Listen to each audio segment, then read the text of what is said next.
कह दे कि हम भारत के रहने वाले नहीं है, हमारा मूल विदेशी है, ये यहीं के लोग हैं सारे, अगर ये मजबूत हो गए तो कभी भी हमें यहां से हटा सकते हैं, क्योंकि हमने अंग्रेजों को यही कहकर के हटाया है कि अंग्रेज विदेशी है, इसलिए विदेशी अंग्रेजों वापस जाओ। तो जब तक ये लोग कमजोर रहेंगे, मैं नहीं कह रहा हूं, खुद पंडित जवाहरलाल नेहरू ने अपनी किताब में लिख रखा है, वहां से पढ़ करके मैं बोल रहा हूं, बाबा साहब ने भी सारा पूरा धजिया उखेड़ी है इनकी।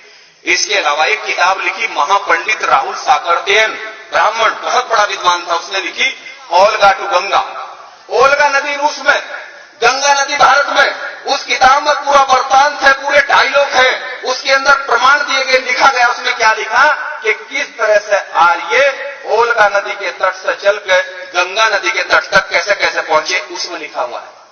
ऋग्वेद के अंदर, ऋग्वेद भारत की सबसे प्राचीन किताब है, जिसे ब्राह्मणों के बाप ब्रह्मा ने लिखा है। उस किताब के अंदर लिखा हुआ है, हमारे बड़ों का नाम लिखा है राक्षस, असुर, दानव, दैत्य, दैत्य, बंदर, गधा, कौवा, और ब्राह्मणों ने अपना नाम लिखा उसमें देवता, हंस, ठीक है ना। अपने ये इतिहास नाम बदल के इतिहास लिख रखा है। कभी आप किसी मुकालते में पढ़ लो ऋग्वेद, उससे प्राचीन किताब नहीं है भारत में, सबसे प्राचीन किताब ऋग्वेद है भारत की। उसके बाद फिर 3 वेद लिखे गए, उसके बाद उपनिषद लिखे गए, उसके बाद रामायण और महाभारत आई, उसके बाद भागवत गीता आई, और भागवत गीता के आने के बाद ही हमें भारत में चमार बनाया गया। उससे पहले केवल 4 वर्ण थे, ब्राह्मण, क्षत्रिय, वैश्य और शूद्र, 4 वर्ण थे, जाति बाद में बनी। इसलिए सम्मानित भाइयों, युद्ध में तो हम जीत गए, युद्ध में तो हम लोग जीत गए, लेकिन वो जो आर्य थे उनके 3 नेता थे। एक का नाम था ब्रह्मा, दूसरा विष्णु और तीसरा महेश। उन्होंने मीटिंग की और मीटिंग करके उन्होंने कहा कि युद्ध लड़कर हम इनके साथ कभी नहीं जीत सकते, इनके साथ मिल करके छल कपट करेंगे, तभी जाकर के हम इस देश को कब्जा कर सकते हैं। उनके खुद के देश में अकाल पड़ गया था। अकाल किसको कहते हैं? अगर आज बारिश शुरू हो जाए और 3 महीने तक बारिश पड़ती रहे शुक्र ताल के आसपास, तो यही अकाल है, खाने पीने की चीजें खत्म। तो उनके देश में अकाल पड़ गया, औरतें, आदमी, बच्चे सब मरने लगे, तो वो भारत की तरफ चले। उन्हें पता था कि इस देश से सीधा आदमी कहीं का नहीं है। इसलिए सम्मानित भाइयों, उन्होंने कहा कि भाई इनके साथ मिलकर होगा काम, ऐसे नहीं चलेगा। तो वो लगभग 5-6 हजार लोग आए थे घोड़ों पर बैठ करके, और उनके साथ मुश्किल से 40-50 लड़कियां थी, और उन लड़कियों में सबसे सुंदर लड़की थी पार्वती। तो ब्रह्मा ने उसको कहा कि पार्वती तुम बात सुनो, अगर तुमने हमारा ये काम कर दिया तो हम तुम्हें भारत में देवी बना करके जब तक इस देश पर हमारा कब्जा रहेगा तुम्हारी पूजा होगी, और मैं तुम्हारे साथ 8 लड़कियां और लगा रहा हूं, तुम 9 लड़कियां मिल करके, ये इनका लीडर है शंकर, अगर तुमने इसको अपने जाल में फंसा दिया तो हम भारत पर कब्जा कर लेंगे। इन 9 लड़कियों को ट्रेनिंग दी गई, इन 9 लड़कियों को ट्रेनिंग दी गई, और ट्रेनिंग देने के बाद ब्रह्मा विष्णु महेश हमारे नेता शंकर के पास लेकर के आए और जमीन पर लेट करके रोने लगे कि हमारे देश में अकाल पड़ गया और हमें कुछ दिन के लिए अपने देश में शरण दे दो, और जब मौसम सही होगा तो हम वापस चले जाएंगे, और उसके बदले में हमारी ये 9 लड़की आपकी सेवा में रहेगी। जो हमारा शंकर था, जो हमारा शंकर एक पद था, जैसा आज कौन है? आज मोदी है प्रधानमंत्री, कल कौन थे? मनमोहन सिंह, उससे पहले नरसिम्हा राव, यानी ये एक पद है ना प्रधानमंत्री। तो उस समय हमारा द्रविड़ संस्कृति में, सिंधु घाटी की सभ्यता में हमारा एक पद था शंकर। शंकर कोई एक आदमी था, हमने वो नेता चुन रखा था अपना, वो था, अगर दिक्कत होगी तो फिर दूसरा बना लेते थे। तो उसने कहा भाई ठीक है, चलो मैं आपको टाइम दे रहा हूं, 6 महीने भारत में रह लो, जब मौसम सही होगा वापस जाना पड़ेगा। तो वो जो 9 लड़कियां थी, वो घूमने के बहाने सिंधु घाटी के बॉर्डर से हटाकर, उन्हें अफगानिस्तान से हटाकर चीन के बॉर्डर की तरफ लेकर आई घूमने के बहाने, और अब उन्होंने यही हमारे पड़ोस में सारा काम हुआ। इस शहर का नाम भी लिखा महाभारत कालीन, क्योंकि कहीं आसमान में महाभारत नहीं गए, सब यहीं की कहानियां हैं। हमें गुलाम यहीं आपके बराबर में बैठकर बनाया गया। चीन के बॉर्डर से पहले है हरिद्वार, और हरिद्वार के नीचे है कनखल, उसी का एक छोटा सा कस्बा, उस समय गांव रहा होगा कभी। तो वहां पार्वती ने डेरा डाल दिया शंकर के साथ, और भांग धतूरा शराब और गांजा पिला करके इसको पागल कर दिया। और इस तरह से जब आर्यों को यह पता लगा कि हमारी लड़कियों ने काम सही कर दिया, तो उधर से आर्यों ने अपना घेरा डाल दिया। इस देश का नाम जम्बू द्वीप था, उन्होंने इसका नाम बदलकर तुरंत कर दिया आर्यव्रत। व्रत का मतलब होता है घेरा, यानी अधिकारियों ने घेरा डाल दिया। घेरा तो डलेगा ही जब जिस देश का नेता ही बेईमान उनके चक्कर में फंस गया और उनको शरण दे दी भारत में, और उसने अपने इतिहास को पढ़ने की कोशिश नहीं की। इस चक्कर में उन्होंने भारत में कब्जा कर लिया।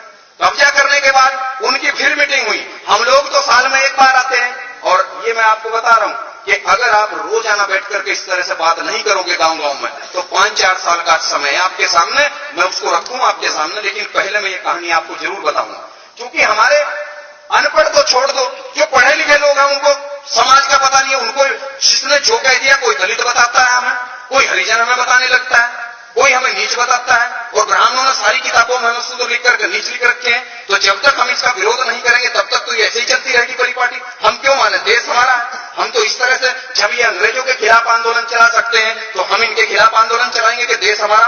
पूरी दुनिया का ये कानून बना हुआ है, हमने पढ़ा है, यूएनओ का कानून है, संयुक्त राष्ट्र संघ का कानून है कि कोई भी विदेशी किसी देश में केवल रह सकता है, नौकरी कर सकता है, कारोबार कर सकता है, लेकिन हुकूमत नहीं कर सकता। और ब्राह्मण भारत के अंदर हुकूमत भी कर रहा है, और धर्म का सारा काम भी उसने, सारी ठेकेदारी उसने ले रखी है, सारा कारोबार उसके पास है। जब कानून ये बना हुआ कि वो राज नहीं कर सकते, तो फिर इस देश पर राज कैसे चल रहा उनका? वो हमारी बेवकूफत और हमारी मूर्खता में चल रहा है कि जितने महापुरुषों ने आंदोलन चलाया, हम अपने आजादी के आंदोलन को छोड़ करके भक्ति के आंदोलन में शामिल हो जाते हैं, और इस तरह से वो भक्ति के चक्कर में हमारा सत्यानाश कर देते हैं। क्योंकि भक्ति का मतलब, भगत का मतलब हिंदी में होता है दास, और उर्दू में भगत का मतलब है गुलाम। और हमारी लड़ाई है मुक्ति यानी आजादी की लड़ाई। ये जो भक्त शब्द है और भक्ति है, ये तो ब्राह्मणों का शब्द है। अगर गुरु रविदास जी की जिस किताब में ब्राह्मणों की मिलावट ना हो, एक भी किताब आप मुझे ऐसी दिखा दें जिसका कोई राइटर ब्राह्मण ना हो, तो मैं आपका गुलाम बनने को तैयार हूं। क्योंकि मेरे भाइयों, उनका आंदोलन मुक्ति का आंदोलन था, आजादी का आंदोलन था। ज्योतिबा फूले का आजादी का आंदोलन था। ज्योतिबा फूले सैनी थे बिरादरी संभाली, उनके आंदोलन को काउंटर करने के लिए उन्होंने आंदोलन चलाया, मुक्ति का आंदोलन, सत्यशोधक समाज बना करके। तो एक ब्राह्मण था, उसका नाम था दयानंद सरस्वती, वो टंकारा का महाराष्ट्र का ब्राह्मण था। उसने तुरंत 50 ब्राह्मणों की बैठक बुलाई। उसने कहा अगर ये सैनी का लड़का पूरे देश में ऐसे समझा देगा, तो हम तो 3% है, ये ज्यादा लोग इकट्ठे हो जाएंगे, एक तरफ सारे लोग इसके साथ चले जाएंगे। उन्होंने कहा तुरंत आर्य समाज बनाओ। उन्होंने आर्य समाज बनाया और ब्रह्म समाज बनाया, और भारत में आंदोलन शुरू कर दिया। हमारे लोगों ने ज्योतिबा फूले का जो सही आंदोलन था, हम आजाद दिलाने वाला, उसे छोड़कर आर्य समाज के आंदोलन में शामिल हो गए। हमारा आंदोलन काउंटर हो गया। तो कितने उदाहरण मैं आपको दूं, इस तरह से हमारा आंदोलन काउंटर होता है भारत में। इसलिए सम्मानित भाइयों, उसमें क्या हुआ, उन्होंने मीटिंग की। मीटिंग करके उन्होंने कहा भाई हमारी लड़कियों ने काम तो बहुत सही कर दिया, चलो संकट तो फंसा, लेकिन इनका क्या करोगे? जो भोले, भोले का मतलब है भारत की जनता, वो हमें बोलते हैं भोला। वो हमें भोला इसलिए बोलते हैं कि हम इतने भोले हैं कि 5000 साल से हमारा सत्यानाश कौन कर रहा, हमें आज तक यही पता नहीं कि हमारा सत्यानाश कौन कर रहा। हम भगवान को कह रहे हैं कि मेरी तो किस्मत बहुत गलत लिखी थी। अरे कोई भगवान हमारी किस्मत खराब नहीं कर रहा, हमारी किस्मत तो इन्होंने खराब कर रखी है, समझिए ना। इसलिए वो हमें भोला बोल रहे हैं, वो तो सही बोल रहे हैं। एक बार हम एक मंदिर में गए, तो हमने कहा भाई अब हम जानते थे इसको, मगर पंडित जी ये बताओ, ये जो शंकर भगवान की मूर्ति है, इसके माथे में भी एक आंख है, ये क्या है? कहने लगे बच्चा इसे मत पूछो।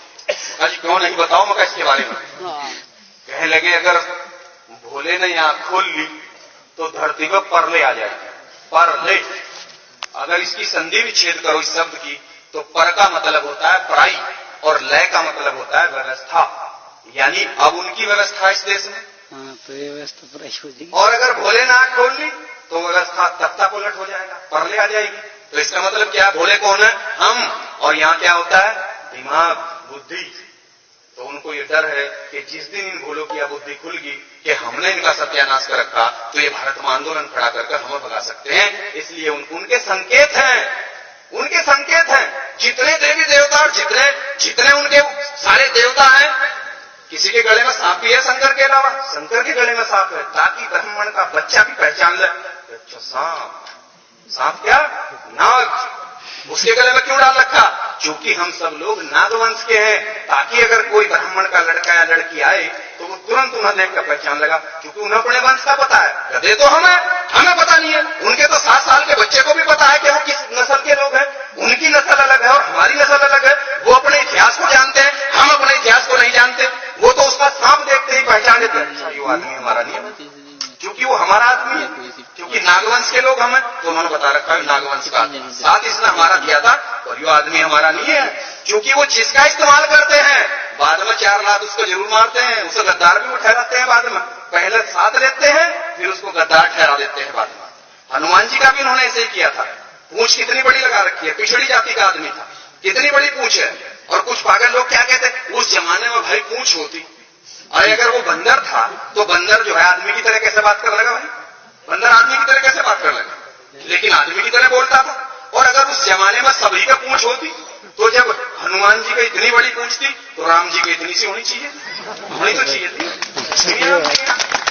तो ये तो हमारा बना रखा है, इन्होंने बहुत अच्छे वाला बना रखा है। इसलिए सम्मानित भाइयों, उन्होंने ब्रह्मा ने कहा कि इनका इलाज भोलों का मैं करूंगा, और ब्रह्मा बैठ के लिख कर लेकर के कलम, और कलम के मामले में ये कसाई है। बाबा साहब ने लिखा है कि ब्राह्मण चेहरे से भोला होता है लेकिन दिल से कसाई होता है।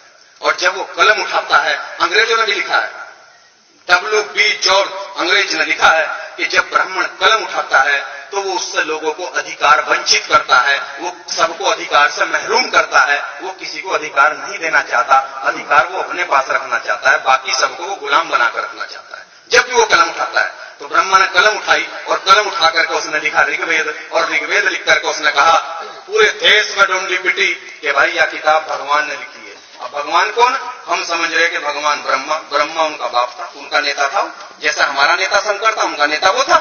ये भाई ये उसने भगवान ने किताब लिख दी, और इस किताब में जो लिख दिया जो सबको मानना पड़ेगा। अब उस किताब में उन्होंने क्या लिखा, उसमें उन्होंने लिखा पहले नंबर पर ब्राह्मण होगा और इसका काम पढ़ना और पढ़ाना होगा, दूसरे नंबर पर क्षत्रिय होगा, इसका काम हथियार रखना होगा और देश पर राज करना होगा, तीसरे नंबर पर वैश्य होगा, भारत की सारी जमीनें इसकी होंगी, जमीनें हमारी थी, जमीनें सारी बनियों को दे दी। अगर इस देश में अंग्रेज ना आते, मुगल ना आते और बाबा साहब संविधान न लिखते तो चाहे जाट हो या गुजर हो या कोई हो, 1 इंच जमीन किसी के पास नहीं थी, सारी जमीनें ऋग्वेद लिख करके बनियों को दे दी गई थी। गांव के गांव, अब से 300 साल पहले गांव के गांव बनियों के होते थे। और जो पुराना आदमी यहां बैठा होगा, जिनको थोड़ी सी भी समझदारी होगी, उनको पता होगा कि ये तो आजादी से पहले तक सारा का सारा जमीनें तो बनियों के हाथ में थी, जबकि जमीनें हमारी थी सारी। इसलिए सम्मानित भाइयों, उन्होंने तीनों ने काम ले लिया। एक ने पढ़ने लिखने का काम ले लिया, एक ने राज करना ले लिया, और एक ने सारा कारोबार ले लिया। और जो हम इस देश के असली मालिक थे, जिन्हें वो भोला कहते हैं,